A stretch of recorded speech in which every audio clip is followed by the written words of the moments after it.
കഴിഞ്ഞോ? അടുത്തത് PA Joseph, Paleekkara house. What house? Paleekkara house, Marathakkara PO, Trichur. കോതക്കുറിശിയിലെ രവിവർമ്മയ്ക്ക് എഴുതിയോടാ? എഴുതി.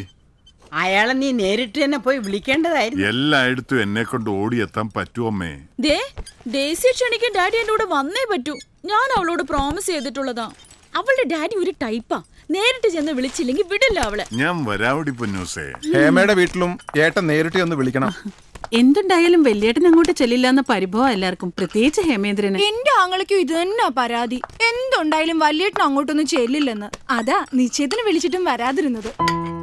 എല്ലായിടത്തും പോവാം, എല്ലാ പരിഭവങ്ങളും തീർത്തേക്കാം. എനിക്കിതല്ലാതെ വേറെ വിശേഷങ്ങളൊന്നും നടക്കാനില്ലല്ലോ.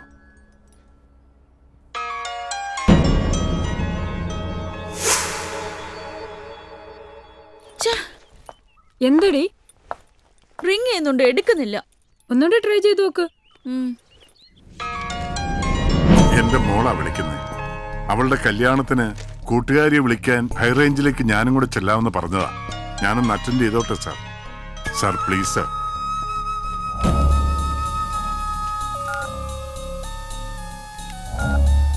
ഡാഡി എന്ത് പണിയാ കാണിച്ചേ?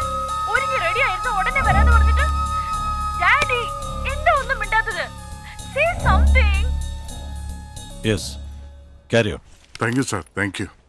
മോളെ പൊന്നൂസേ. നല്ല ആളാ. എത്ര നേരം ഞാൻ വിളിക്കുന്നു. വിമല വന്നിരിക്കാൻ തുടങ്ങിയിട്ട് എത്ര നേരായിന്നറിയോ? ഒന്ന് വേഗം വാ ഡാഡി.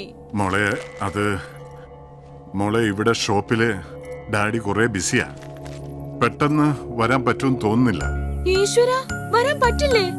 ഞാൻ അങ്ങോട്ട് പുറപ്പെടുകയാണെന്ന് ഡേസിയോട് വിളിച്ച് പറയുകയും ചെയ്തു. അവള് ഫാമിലി ആയിട്ട് നാളെ മൈസൂർക്ക് പോവാ. ഇന്ന് തന്നെ ചെന്ന് വിളിച്ചില്ലെങ്കിൽ പ്ലീസ് ഡാഡി, പ്ലീസ്. മോളെ, ഡാഡിക്ക് ഇപ്പൊ അങ്ങോട്ട് വരാൻ പറ്റാത്തൊരു സിറ്റുവേഷനിലാ. എല്ലാം ഡാഡി നേരിട്ട് ഒന്ന് പറയാം. ഏതായാലും യാത്ര പുറപ്പെട്ടതല്ലേ. ഡാഡി ഇല്ലാതെ വിമലയുണ്ടല്ലോ കൂടെ. ഡാഡി വണ്ടി വിടാം. കാറ് വന്നു, നീ ചെന്ന് പൊന്നൂനെ വിളിക്കേ.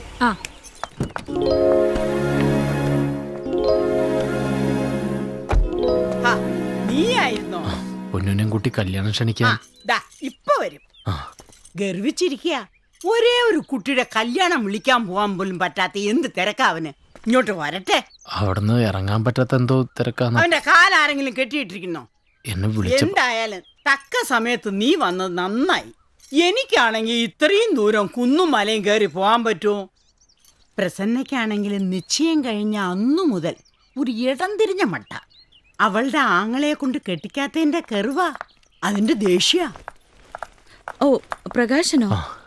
ഞങ്ങൾ പോയിട്ട് വരട്ടെ മുത്തശ്ശി. ശരി മോളെ, സന്തോഷമായിട്ട് പോയിട്ട് വാ. ശരി ശരി, സൂക്ഷിച്ചു പോണം, പതുക്കെ പോയാ മതി.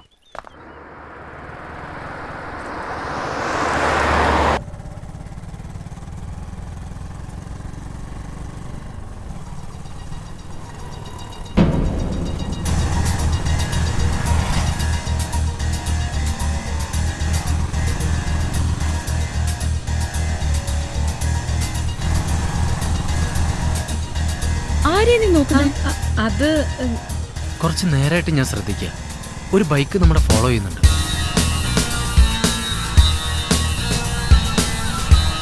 ആരാണ്? അത് പിന്നെ ഷഫീറാ. ഏത് ഷഫീർ? അത് എന്റെ ഫ്രണ്ട്. സോറി പൊന്നു, ഞാൻ വിളിച്ചിട്ടാവും വന്നത്. വാട്ട്? സത്യം പറഞ്ഞ അവനെ മീറ്റ് ചെയ്യാലോന്ന് വെച്ചാ നിന്റെ കൂടെ ഡേസി ഇൻവൈറ്റ് ചെയ്യാനാന്നും പറഞ്ഞു വീട്ടിൽ നിന്ന് ചാടിയത്. പക്ഷെ വന്ന് കുടുങ്ങിപ്പോയി. അപ്പൊ നീ എന്റെ കൂടെ വരുന്നില്ലേ? പ്ലീസ്, നീ തിരിച്ചു വരാറാകുമ്പോഴേക്കും എനിക്കൊരു മിസ്ഡ് അടിച്ചാ മതി. നിനക്ക് കൂട്ടിന് നിന്റെ പാച്ചു ഉണ്ടല്ലോ. You cheat. പാച്ചു, വണ്ടി ഒന്ന് നിർത്ത്. ഈ വഞ്ചിക്ക് ഒന്ന് ഇറങ്ങിക്കോട്ടെ.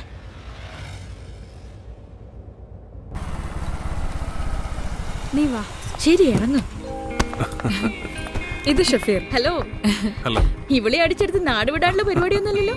എന്നെ പുലിവാല പിടിപ്പിക്കരുത്. ചിലപ്പോ നാട് വിടേണ്ടി വരും, but not now. Bye by.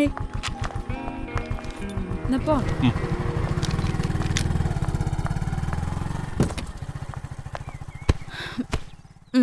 പോവാം.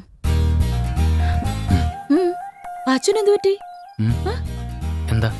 അല്ല, കേറിയപ്പോ മുതൽ ഞാൻ ശ്രദ്ധിക്കുക, ഒരു മൂഡ് ഔട്ട്. ഏയ് ഒന്നുമില്ല. എന്നോട് എപ്പോഴും ദേഷ്യമുണ്ടോ? പൊന്നിനോട് എനിക്കൊരിക്കലും ദേഷ്യം തോന്നിയിട്ടില്ല, ഇനി തോന്നുകയില്ല. എനിക്ക് അപ്പോഴേ തോന്നി എന്നോട് ഇഷ്ടമില്ലെങ്കിൽ പിന്നെ ഞാൻ സെലക്ട് ചെയ്ത പാൻസും ഷർട്ടും ഇട്ടോണ്ട് വരില്ലല്ലോ. നന്നായിട്ടുണ്ട്. പാച്ചൻ ഇത് നല്ല മാച്ചാ. എനിക്ക് ഇഷ്ടായി. കതിന വെടിയാ മുഴങ്ങിയത്. കണ്ണാട്ടിയുടെ നാവ് പഴക്കില്ല കേട്ടാ. ഒരു കുറിമാനം കുറിക്കാൻ സമയമായി. എന്താ ആലോചിക്കുന്നേ? ഹേയ് ഒന്നുമില്ല. എന്നാ പോവാം. ആ പോവാം.